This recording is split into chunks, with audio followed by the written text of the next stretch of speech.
우리 이웃 나라인 중국, 또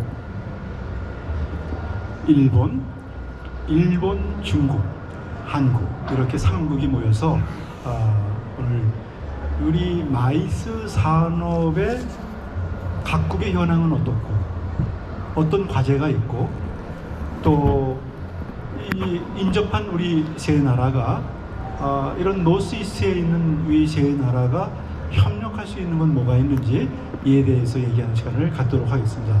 그럼 먼저 순서는 윤은주 교수님이신데 윤은주 교수님은 우리 한국 분들은 뭐 익히 잘 아실 거라고 생각을 합니다. 한림대학교 교수시고 또 학회 회장도 맡고 계시죠. 그래서 학회 이름이 뭐죠? 저희 학회요? 한국 비즈니스 이벤트 컨벤션 학회 지금 회장으로 알지만 한 번 더 물어본 겁니다. 네. 수고 계시고 오늘 먼저 발표를 하는데 세 분 다 차례대로 하지 말고 발표에 앞서서 소개해드리는 걸로 그렇게 하도록 하겠습니다. 먼저 그러면 우리 윤은주 교수님 먼저 발표를 좀 해주실까요? 네, 알겠습니다. 네, 안녕하세요. 지금 소개받은 한림국제대학원 대학교의 윤은주입니다.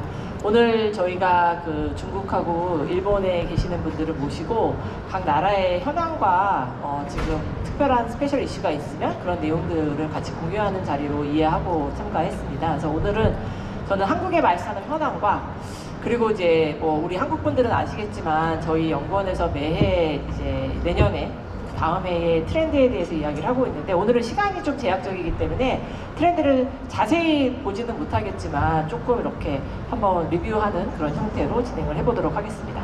네, 전체 목차는 이렇게 마이스 산업의 개요와 2025년에 코리아 마이스 트렌드 이렇게 잡아봤습니다. 마이스 산업의 개요에 대해서 먼저 말씀드리면 우리 많은 한국분 청중들은 잘 알고 계시겠지만 여기 이제 해외에서 오신 분들이 계시기 때문에 한국적인 상황에 대해서 좀 설명을 드리도록 하겠습니다. 한국은 사실 2000년도에 국제회의 산업 육성에 관한 법률이라는 게 만들어지기 시작하면서 마이스 산업에 대한 관심이 많이 증대했습니다. 그래서 기존의 마이스 산업의 발전은 컨벤션 센터를 중심으로 해서 폭발적인 양적 성장세를 갖고 왔었다라고 이해해 주시면 좋을 것 같고요. 코비드를 지나면서 저희가 뭐 전 세계의 마이스 산업이 좀 어려웠었지만 그 어려움들을 지금은 잘 이겨내고 특히나 지금 요새는 다들 아시다시피 아파트 아시죠? 이 한류가 한국의 마이스 산업에 엄청 큰 영향을 주고 있습니다. 그래서 이 한류의 이런 특수 상황 이런 것들이 큰 영향을 주면서 한국이 마이스 데스티네이션으로 되게 많은 관심을 받고 있고 실제로 많은 참가자들이 방문을 해주고 있는 상황입니다. 앞으로 우리 한국의 마이스 산업은 아마도 디지털 전환, 특히 인공지능 이런 기술들이 들어오면서 더 질적인 혁신을 가져가지 않을까라는 부분을 생각해 봅니다. 한국의 UIA와 이카 순위를 살펴보면 한국은 전통적으로 정부가 주관하는 행사에 되게 강점을 갖고 있습니다. 그래서 UIA가 발표한 순위에서는 2016년, 17년도에는 세계 1위도 했었고요. 지금도 상당히 높은 순위에 항상 랭킹이 되고 있습니다. 반면에 이제 정부회의가 빠져있고 협회 학회 중심으로 진행되고 있는, 집계가 되고 있는 이카에서는 한국이 지금 뭐 저희가 코비드 기간 동안에 8위가 된 적은 있었지만 통상적으로는 20위에서 10위권 안에서 왔다 갔다 하고 있는 그런 모습을 보고 있다. 특히 전 세계에서 개최되고 있는 집계되는 행사의 한 10% 정도가 한국에서 개최되고 있다라고 이해해 주시면 좋을 것 같습니다. 한국 내에서는 다양한 데스티네이션이 있고 아까 말씀드린 것처럼 한국 전반적으로 각 지역마다 컨벤션 센터가 상당히 많이 생겼는데 현재까지는 인구나 아무래도 경제력이 집중되어 있는 서울과 수도권, 특히 그리고 이제 부산이라든지 대구 이런 정도에서 경기 이런 정도에서 가장 많은 행사가 개최되고 있다라고 보시면 좋을 것 같습니다. 회의 말고 회의는 이렇게 전 세계의 한 10% 정도가 한국에서 개최가 되고 있다라고 보면 전시 같은 부분은 전시는 저희가 코비드 전까지는 여기 나와 있는 그래프를 보시는 것처럼 한 번도 개최 건수가 줄어든 적이 없습니다. 늘상 계속 개최 건수가 증가했어요. 이 원인은 저희는 한국은 전시장의 공급이 수요를 창출한다라고 표현을 하고 있습니다. 전시장이 공급이 되면 전시장을 가만둘 수 없기 때문에 가동률을 높이기 위해서 신규 전시회가 계속 만들어지는 모습을 갖고 왔었습니다. 그래서 이 2019년도까지 650건까지 쭉 올라왔었고 코로나 기간에 좀 떨어졌다가 바로 그 2021년부터 해서 다시 이제 회복되는 모습을 보여주고 있고 현재 2022년도까지 통계가 나와 있는 거는 1년 동안 한국에서 개최되고 있는 전시회는 672건이 개최되고 있다라고 이해를 해주시면 좋을 것 같습니다. 잠깐 이제 말씀드렸던 것처럼 한국은 이 컨벤션 센터가 이 마이스 인더스트리에 있어서 되게 중요한 역할을 많이 하고 있는 상황입니다. 여기 보시는 것처럼 아까 1999년부터 2022년까지 요 밑에 나와 있는 이제 조금 잘 안 보이실 것 같기도 한데 나와 있는 모습들이 이제 신규로 전시장이 건립되거나 아니면 중축되는 모습들을 저희가 표로 만들었습니다. 그래서 현재 그냥 전시장 면적만 합쳐봤을 때 한국 내의 전시장 면적만 총 합쳐봤을 때 43만 스퀘어미터 정도가 되어가고 있는 상황입니다. 물론 옆에 계시는 우리 중국은 전시장 하나가 40만 스퀘어미터, 50만 스퀘어미터 이런 상황이기 때문에 아직까지 그렇게 비교한다라고 하면 사실은 전시장 면적이 저희가 뭐 많다, 크다라고 얘기하기가 좀 어려울 수도 있겠지만 지금까지 어쨌든 지속적으로 17개의 전시장이 각 지역별로 만들어지면서 전시장 면적이 계속 상승해 왔다라는 모습을 보실 수 있을 것 같습니다. 지금까지 한국이 지금 갖고 있는 약간의 뭐 걱정거리 내지는 저희가 갖고 있는 고민거리 중에 하나는 말씀드린 것처럼 지금 이제 전국에 17개 전시장이 저런 모습으로 한국에 쫙 퍼져져 있습니다. 쫙 펴져 있고 이거 말고도 현재 지금 새롭게 지어지는 컨벤션 센터들이 있습니다. 오늘 여기 지금 이제 이 KME 부스를 보시면 오송이라든지 천안 아산이라든지 아니면 앞으로 전주 이런 곳들이 신규로 컨벤션 센터를 지을 곳들이어서 저렇게 약간 저희가 대규모라고 할 수는 없지만 중소규모의 전시장들이 계속 지어지고 앞으로 2032년까지 지금보다도 한 10개 이상의 최대한 10개 이상의 전시장이 새롭게 더 만들어질 계획을 갖고 있습니다. 과연 10개 이상의 전시회가 아까 저희가 공급이 수요를 창출한다라고 말씀을 드리긴 했지만 과연 10개의 새로운 신규 전시장들을 다 채울 수 있을 만큼의 공급이 정말로 잘 성공적으로 다 될 수 있을까라는 부분에 대해서 사실은 걱정을 많이 갖고 있다라고 말씀드릴 수 있을 것 같습니다. 그 부분을 채워나갈 인력도 필요하고 앞으로는 현재까지는 대부분의 전시회라든지 이런 부분들이 국내 주최사를 중심으로 해서 한국에서 개최가 되고 있다라고 하면 앞으로의 전시회가 개최되는 모습들은 해외 주최사들을 저희가 결국은 저희 국가에서 이렇게 전시회를 할 수 있게끔 그런 노력이 필요하지 않나 싶은 생각을 합니다. 특히나 한 7, 8개의 전시장이 2032년까지 신축이 될 텐데 그 신축되는 전시장 중에 잠실과 킨텍스 3단계 같은 경우에는 잠실이 전시장 면적만 9만, 그러니까 킨텍스가 7만이 들어오게 됩니다. 그래서 지금의 아까 40만 스퀘어미터의 면적이 거의 2배로 늘어나는 상황이 저희 앞에 바로 놓여져 있는 상황이어서 그렇게 큰 대형 전시장들을 한꺼번에 쓸 수 있는 전시회를 저희가 개발해야 된다라는 그런 무거운 그런 과제도 저희한테 있지 않나라는 생각을 해봅니다. 그래서 여기 이제 해외 분들이 많이 오셔갖고 제가 한 가지 슬라이드를 더 넣었는데 한국의 마이스나 거버넌스는 전 세계 대부분 다 약간 좀 대동소이한 이런 특징을 갖고 있긴 한데 아까 제가 이제 컨벤션 센터의 그림을 보여드렸고 지금 보여드리는 그림은 이제 컨벤션 뷰로 내지는 지역의 관광공사. 한국에는 초기에는 컨벤션 뷰로가 독립적으로 운영이 되다가 요새는 관광공사 내지는 관광재단이라는 이름으로 컨벤션 뷰로가 이제 공사나 재단으로 흡수되는 모습들이 좀 나타나고 있습니다. 그래서 전국의 각각의 관광공사나 관광재단에서 컨벤션, 마이스 뷰로의 역할들을 해주고 계시는데 저희 한국은 전시와 회의의 주무부처라고 할 수 있는 중앙의 주무부처가 좀 상이한 상황입니다.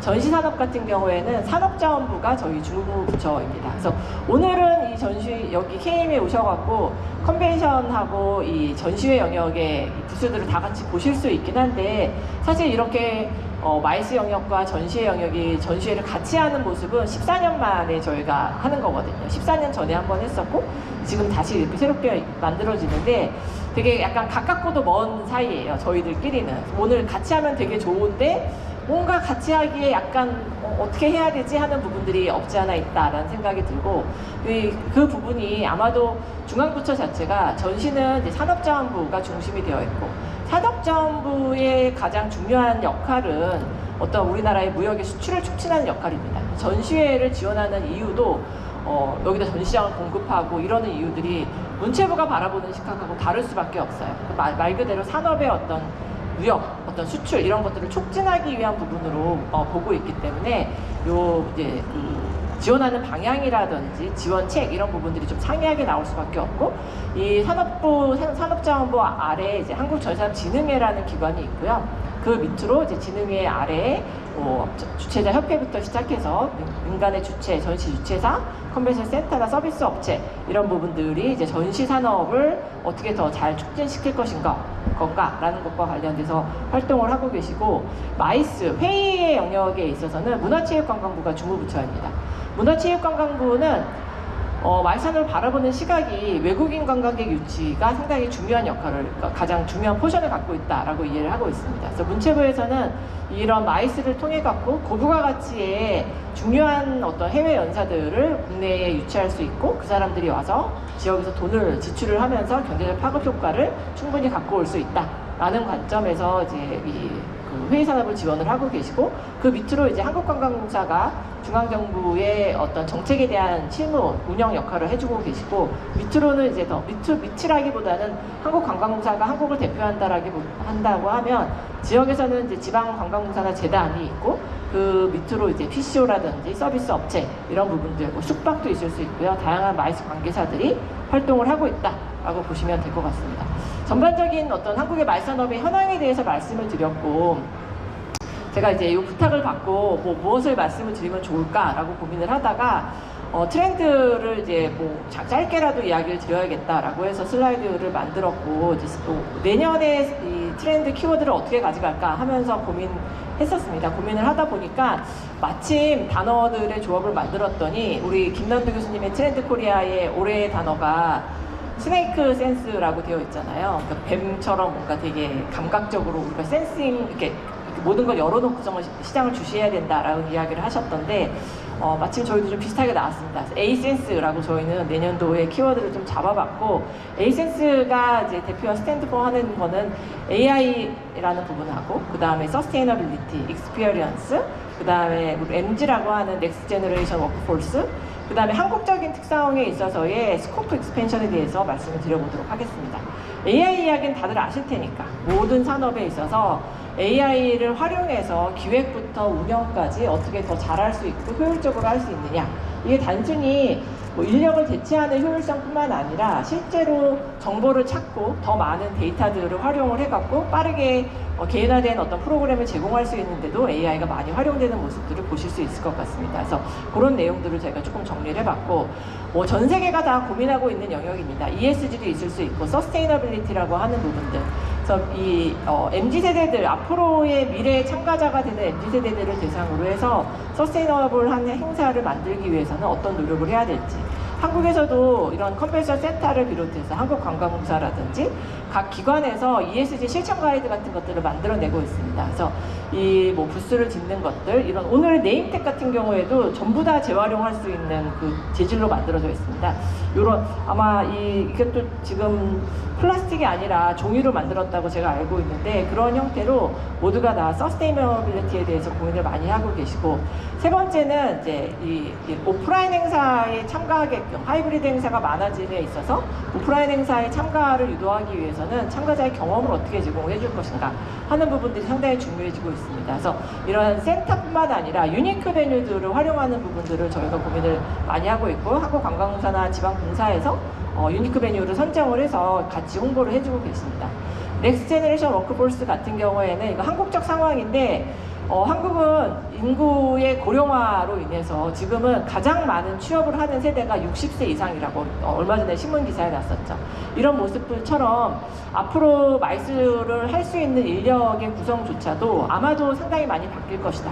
예전에 젊은 친구들이 이 안에서 많이 활동했다라고 하면 우리 이제 그 중장년층들을 마이스에서 어떻게 더 활동할 수 있게끔 만들 것인가 하는 부분들에 대한 고민이 있고, 마지막에 나와 있는 게 한국적인 어떤 상황이라고 말씀드렸는데, 한국에서는 문체부나 지금 산자부나 다 이런 행사의 규모의 확대와 관련된 지원책을 많이 만들고 계십니다. 그러니까 단순히 회의만 하는 게 아니라 회의에 전시가 붙으면 지원금을 더 준다라든지 아니면 개최하는 장소도 단순히 특정 도시 하나가 아니라 광역을 묶는 형태로 지금 바뀌어나가고 있는 모습들이 보이고 로컬 크리에이터들과 함께 실제로 지역에 뭔가 많은 관계 인구를 만들어내고 지역의 상품을 만들어내는 데 있어서 마이스를 활용하는 영역으로 고민을 많이 하고 있기 때문에 점점 더 다양한 형태로 단순히 행사의 규모만 커지는 게 아니라 행사를 하는 장소도 커지고 아까 말씀드렸던 행사에 같이 참여하는 인력의 형태들도 많이 바뀌게 될 테고 이런 모습으로 다양한 형태에 있어서 다양한 분야에 있어서의 확대가 상당히 많아질 것이다 라고 트렌드를 한번 생각을 해봤습니다. 그래서 저는 주어진 시간을 가능한 맞추기 위해서 짧게 발표를 드렸고요. 이따가 혹시 질의 있으시면 말씀드리도록 하겠습니다. 수고하셨습니다.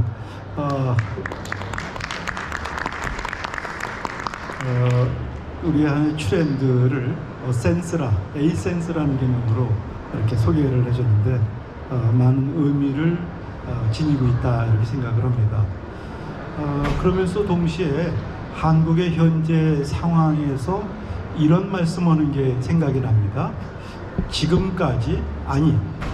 이 순간까지는 공급이 수요를 창출한다. Supply leads demand.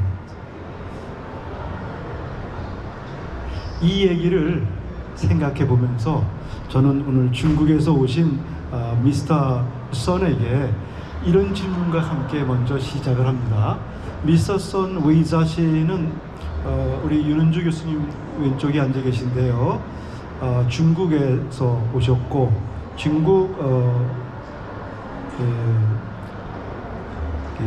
마이스 위원회의 고문이신데 원래 관심 분야와 전공은 International Politics and International Relations, right? Your major. 그렇죠. 그래서 중국 국무원에서도 교류협력국장으로 일을 하시고 공무원적 배경과 또 대학에서 강의도 하시면서 민간 분야의 경력을 함께 가지고 계십니다. 잘 소개했나요? You alright?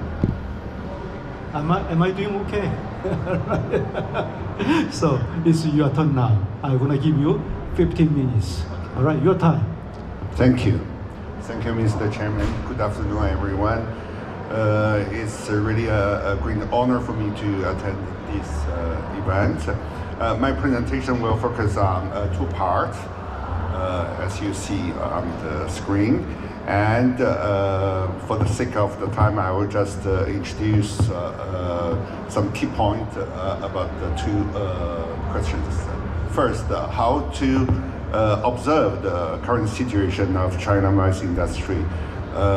First, from the micro environment perspective, the fact that China's economy is stable and resilient has provided strong support for the market recovery and growth of China's business meetings, conferences, exhibitions, events and incentive tourism in general.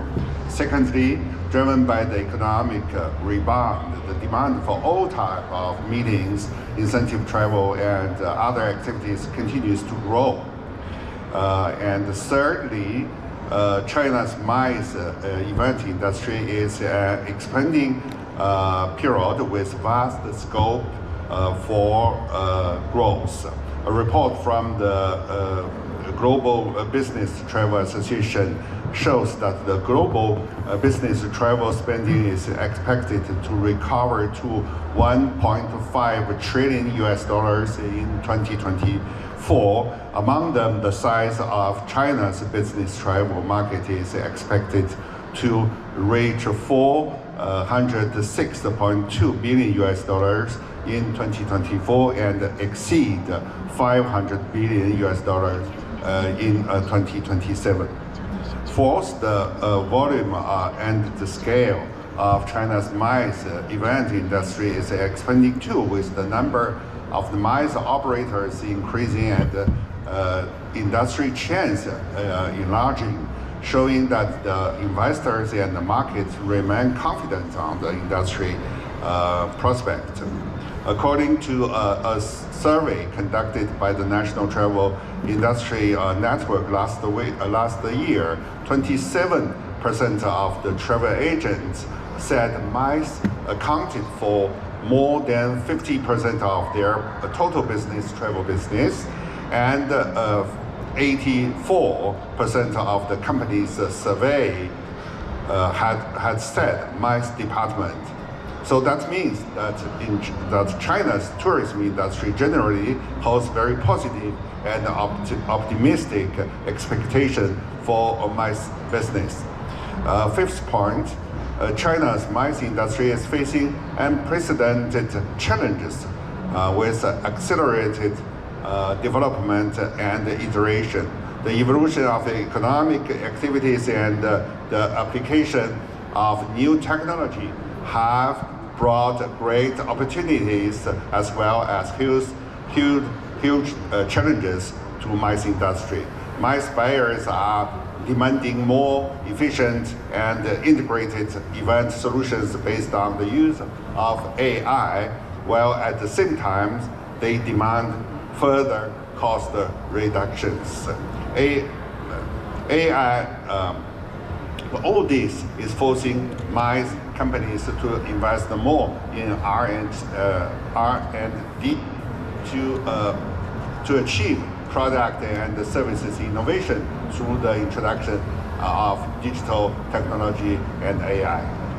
So the second part of my presentation is about how do we see the future of MICE industry in China. Overall, we are optimistic about the development of the China's MICE industry based on our confidence on China's economy. However, it will also depend on how the MICE industry overcomes the challenges posed by the new technologies and the competition created by the new demand of MICE services. So in response to today's theme of today's forum, I would like to share some key factors that we believe will drive and influence the transformation and the development of the MICE industry in China in the coming years. First, the role of government policies. As you know, China's economy is in some extent a policy-driven economy. This is also true for the MICE industry. Nowadays, the promotion of quality development of tourism industry has been clearly defined as a national strategy by the central government. In this context, more than 30 large and medium-sized cities in China have so far identified the MICE industry as a sector of strategic importance for the development of their local urban economy. So China, in July, for example, in July this year, these 30 cities agreed to establish China MICE City Alliance, which will work toward three goals. For example, first, to build up the China's MICE City brand and make China a world-class MICE destination. Second, to coordinate the formulation of preferential policies and optimize public services conducive to MICE industry. And third, to promote exchanges and cooperation among China MICE destination cities in their effort to jointly boost the MICE industry. So second point, customers' demand is changing. From the demand side, we see that the younger generations of buyers is driving the redefinition of the role and the organization of the MICE events. The report conducted by SITE shows that needs are changing. Increasing number of young buyers expect more individual free time outside the MICE activities and more space for personal relaxation after MICE activities. And they hope to discover more diverse venues in the destination selection. In addition, the most pressing demand from the buyers is more visionary and creative event planning, more convenient process, more efficient ways to connect and communicate, more effective resource integration, smoother coordination and collaboration, and the uniqueness of experiences. So they are also paying more attention to cost reduction, efficiency, information security, compliance control, and sustainability. Third, application of new technological achievement. The introduction of new technology, including AI, will change the previous MICE business model, which was traditionally based on offline services, and promote the progress of the MICE industry by greatly improving the efficiency of event operations in terms of resource matching, planning, budgeting, implementation, risk monitoring, and compliance. It is foreseeable that the accelerated arrival of the AI era will bring the MICE industry into a new round of changes and adjustments, creating new business models, attracting new investment, and even triggering industrial restructuring. Whether you can tap trend of AI will determine the survival of MICE companies. Fourth, practice concept. ESG is impressed by a growing of MICE companies.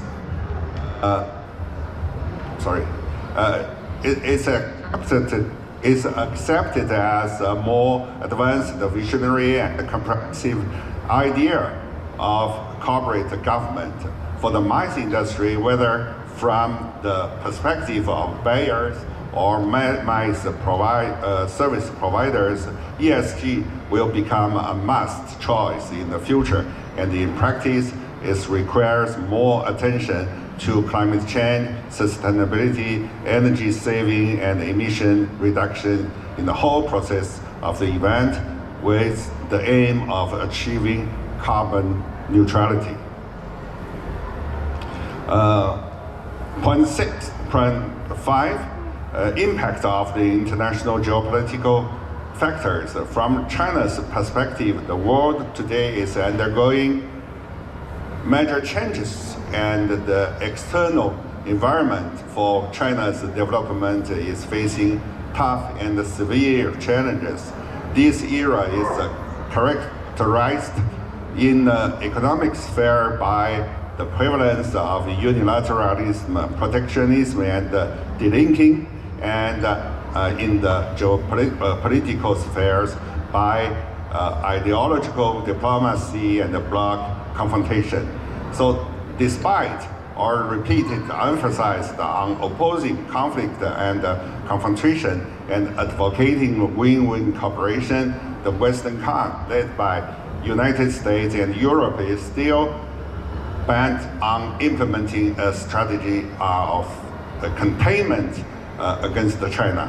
So this diplomatic strategy of containment is naturally projected into the trade arena, which is reflected in the practice of war with China. So cross-border MICE business cooperation has also been affected. So in recent years, the slow recovery of international inbound MICE activities to China is the result of this negative impact. And sixth,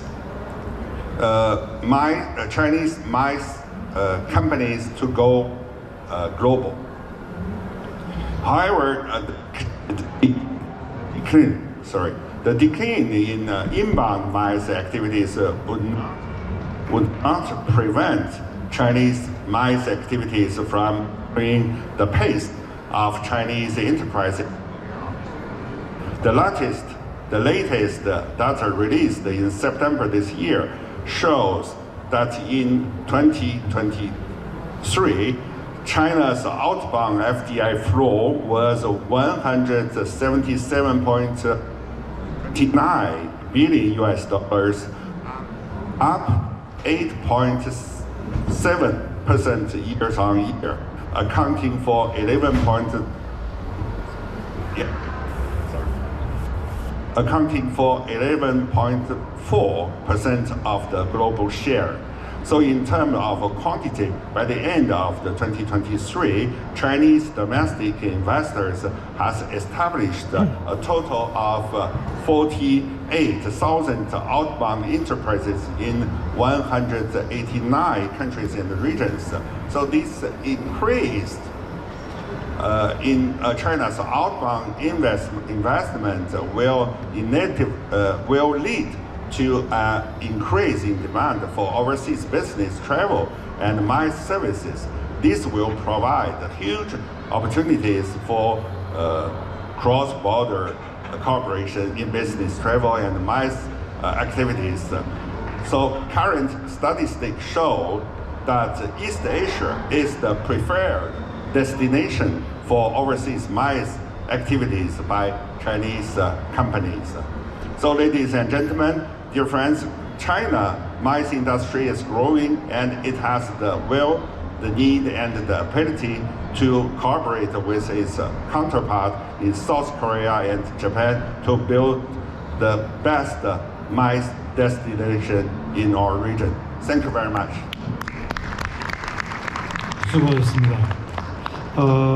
말씀 들으면서 생각한 것이 맨 마지막 부분에서 중국의 마이스 엔터프라이즈는 이미 투고 어브로드, 해외 투자를 준비하고 있고 이렇게 적극적으로 만들어 간다는 말씀, 그 다음에 인터내셔널 지오폴리티컬 프로블럼이 존재한다는 것, 특히 국제 교류에서 매우 중요하다고 할 수 있습니다. 또 역으로 생각하면 그것이 국내 수요를 더 증진시켜야 되는 과제를 가져오는 것은 아닌가라는 생각도 합니다. 다시 한번 얘기 드리지만 윤 교수님은 한국은 지금까지 마이스 산업이 공급이 수요를 창출해 왔다. 하지만 지금부터 변화의 시점에 있다. 미스터 선, 어떻게 생각하십니까? The same meaning to you? Yes, you are right. I think we may talk about after presentation of the last presenter. We will go into the discussion. Make short remarks. Yeah, yes. Say yes or no. Yes, I think. Yeah. 지금 우리가 공급이 수요를 창출한다. 다시 말하면은 이제까지는 컨벤션 센터를 만들면은 그래도 시장에서 균형 잡힌 일을 할 수 있었는데. 지금 이제는 새롭게 경쟁이 심해지면서 이제는 공급만 한다고 수요가 보장되는 건 아니다라는 말씀을 했는데 중국도 이와 마찬가지다 라고 얘기하면서 우리는 이제 그냥 컨벤션 센터만 바라보는 것이 아니라 시장을 제대로 봐야겠다라는 것으로 얘기를 전환시키고 있습니다. 자, 여기서 우리는 또 일본의 미스터 마코토 바토리 상을 모셔서 말씀을 듣겠는데 경력에 나오신 것처럼 우리가 잘 알고 있는 아름다운 도시 요코하마 컨벤션 센터의 이사님이시고 또 일본의 JCMA의 이 대협력 맡고 있는 이사님, 국제협력위원장도 맡고 계셔서 아마 우리에게 실질적으로 어떤 그 일본의 변화가 있고 앞으로 방향성은 무엇인지를 잘 들을 수 있는 기회가 될 것 같습니다. 그러면 마이크를 우리 바토리상에게 넘깁니다. はい、여러분 안녕하세요. 만나서 반갑습니다.皆さんこんにちは。日本コンベンション協会 JCMA の理事で国際交流推進長を務めておりますバトリ誠と申します。私はですね、もともと日本における代表的なマイス施設でありますパシフィコ横浜というところに所属をしております。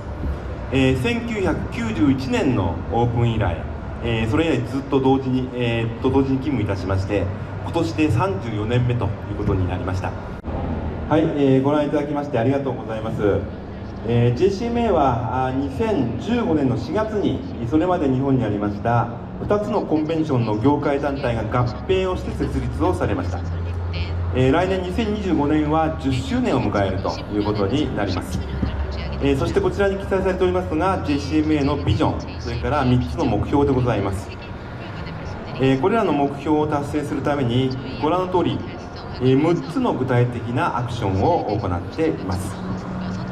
そのアクションのためにこのような7つの委員会コミュニティが存在をして活動をしております。現在 JCMA の会員数は日本のマイス産業全般にわたりまして270社ということになります。それでは次にですね、日本のマイス産業の現状と課題についてお話をさせていただきます。まず日本のマイス産業の歴史を簡単にお話しいたします。日本では1960年代から70年代にかけまして、東京オリンピックや大阪万博、いずれもこの前のものですけれども国際イベントが開催をされました。これに伴いましてホテルの建設ですとか観光事業が盛んになったということでございますが、同時に国際イベントは多くの人を集める、また観光のオフシーズン対策になるということがですね理解され始めました。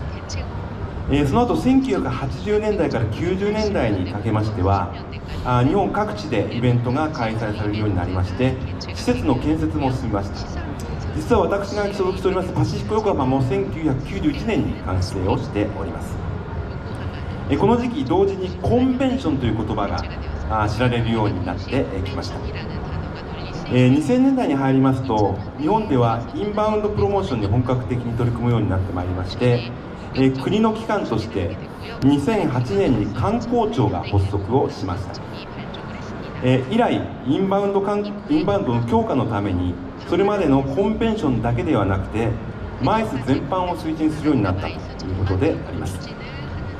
ところが2020年パンデミックの拡大によりましてマイスビジネスは大きく変わりました。リアルの活動がストップしたという反面でデジタル化が一気に進化したということであります。なお日本においては昨年の5月に COVID-19 は感染症としての分類が変わりました、下がりましたので、これに伴いましてマイスの開催の機運は上昇しまして、現在ではオンラインも併用しておりますけれどもリアルでのマイスが本格的に復活しているということを申し上げます。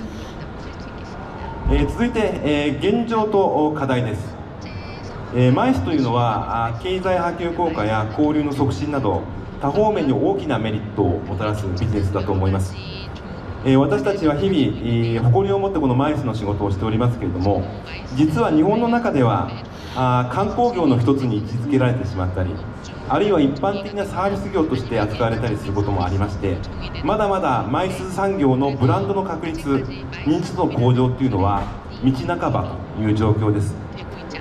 これはマイスはですね B2B のビジネスが中心で一般の方が理解しにくいこと、またこの事業に従事している我々のアピール不足ということもあるんだろうと思います。つまり日本における今最大のマイス産業の課題はマイス産業の認知度向上、ブランディングであります。そのために JCMA では結束しようというスローガンの下で4つのアクションを実施しています。その1つ目、これはですね政府や自治体等への提言活動を行うということでございます。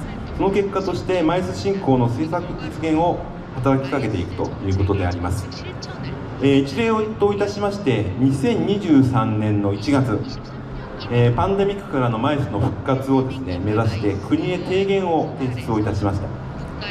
これを受けまして、当時の岸田総理大臣が閣僚会議において日本でのビジネス学術交流の回復と拡大について述べまして、すぐに新たな数値目標が生まれました。その目標がこのスクリーンでございます。まずはビジネス目的での訪日外国人旅行者の消費額を2019年から2025年にかけて2割増加させるということです。それから国際会議の開催件数については2019年アジアで2位だったものを2025年には1位の座を取って、そしてさらに2030年には世界のトップ5に入る件数を取るんだというのが目標になりました。さらに3つ目の目標として、展示会見本市への外国人参加者数についても2019年から2025年にかけて 20% 増加するとさせるという目標ができたということでございます。こういったものが提言活動の結果として出てきたということです。アクションの2つ目ですけれども、これは国内外のマイス団体との連携によりまして情報発信力を強化するということでございます。その一例といたしまして、来年2025年大阪・関西エキスポがありますけれども、そのために国内の6団体でイベントマイス開催者のためのサステナビリティガイドブックというのを今年の9月に発行いたしました。こちらはJCMA のホームページから皆さんウェブサイトからご覧いただけますので、ぜひ参考にしていただければと思います。またアクションの3つ目は人材育成、それから人材を募集して確保することになります。それから4つ目、メディアとの関係を強くしてマイス産業についての発信露出を多くしていくということでございます。我々はこれらの4つのアクションに継続的に取り組んでいくことでマイスという言葉が認知をされてブランドにつながっていくのだろうと思います。皆さんの国ではどうやってこのマイスをブランド化されているのか、私はですね、ぜひお聞きしてみたいなと思っているところであります。最後に日本におけるマイス産業の将来戦略についてでございます。先ほども申し上げました通り、日本では国がインバウンド回復に向けての目標を掲げて取り組んでいるということであります。これが先ほどのデータということになりますが、日本でインバウンドが最多だった年はパンデミック前の2019年ということで、この時の訪日外国人旅行客数は3200万人でした。昨年2023年はその8割に当たります2500万人まで回復しまして、今年は2024年はおそらくこれも超えまして2019年も超える可能性があるというふうに予測されています。こういった中でもですね、ビジネス訪日客の増加のためにはマイスの増加というのは非常に重要ということになりました。一家の統計では日本では2019年世界で8位だったんですが、2023年の一家統計でも日本は7位です。先ほど申し上げましたように2030年にはトップ5という目標を掲げていますので、そのためにはおそらく会期の件数としては600件以上を目安にしていかなくちゃいけないかと思います。この目標達成に向けて5つの戦略を挙げます。1つは国自治体有識者マイス協会が連携をすることであります。連携によりまして情報交換を行って将来に向けた戦略策定、施策の実行、実績を作っていきたいということであります。我々 JCMA では国内の他のマイス団体とは合同でイベントや研修会を開催するようにしていますし、先ほど報告いたしましたサステナビリティガイドブックの完成、これもその一例ということが言えるかと思います。2つ目はデスティネーションの価値を高めるということでございます。マイスの開催によって、学術振興など本来の目的を達成するだけではなくて、地域の新しい魅力を作り出すということが重要だと思います。例えばマイス施設とその近隣地域が参加者の受け入れを促進する、あるいはユニークな体験を提供できる仕組みを作るということですね。付加価値を開発するということだと思います。3つ目は次世代人材の育成と継承ということになります。現在日本のマイス団体でいずれも若手の会による委員会を立ち上げて自主的に取り組みを実施して若手の育成をしております。これからのマイスの誘致、それから運営には若い人たちの力が必要ですし、特にこれからはテクノロジーを活用したマイスになっていくと思いますので、それを駆使したコミュニケーションができる若い人の力は重要だと思います。4つ目、これは日本特有のものですが、来年の2025年大阪・関西万博とマイスの連動ということになります。万博中には2800万人の来場者、そのうち350万人が海外からと予測されています。その中ではテーマウィークやナショナルデーも開催されますので、そうするとたくさんの外国のお客様が来られるということになります。すでに大阪ではマイス誘致の合同チームを発足させておりまして、マイスを通じて、地域の産業活性化、都市の発展させていくことを目指しています。そして最後5つ目ですけれども、これはやはりマイスとしてのサステナビリティへの取り組みということになります。昨今マイス事業者はこの、RFP においてもサステナビリティの求めてきていますので、常にイベントのサステナブルに開催するにはどうするか考えておくということは必要だと思います。最後にどのように戦略を出したとしてもそれを実行するのは人間です。マイス産業で働く人についてテーマをフォーカスしたいと思います。今年日本で開催された若手ビジネス研究会で、韓国のとある若手のマイスの事業者の方がオンラインでメッセージをいただきました。それがこのメッセージです。マイス産業というのは世界一ダイナミックで刺激的な産業である。そして、人に会えることが最大の魅力である。人に会えることによってあらゆる業界のトレンドに接することができて自然に知見が得られる。これは非常に素晴らしい言葉だと思います。私はマイス産業に関わる全ての関係者が協力して、マイス産業の認知度を上げる必要があると思います。このマイス産業が若い人たちにとって就職したい産業になり、人生をかける価値の仕事であるということが分かるように私も皆さんと一緒に伝えていきたいというふうに思います。そのためにも今後皆さんとまたいろいろと情報交換連携していきたいと思います。本日はありがとうございました。감사합니다. 바토리상. 우리 저 클로징 리마크스에 greatest attraction is meeting people란 말이 우리를 흥분하게 만듭니다.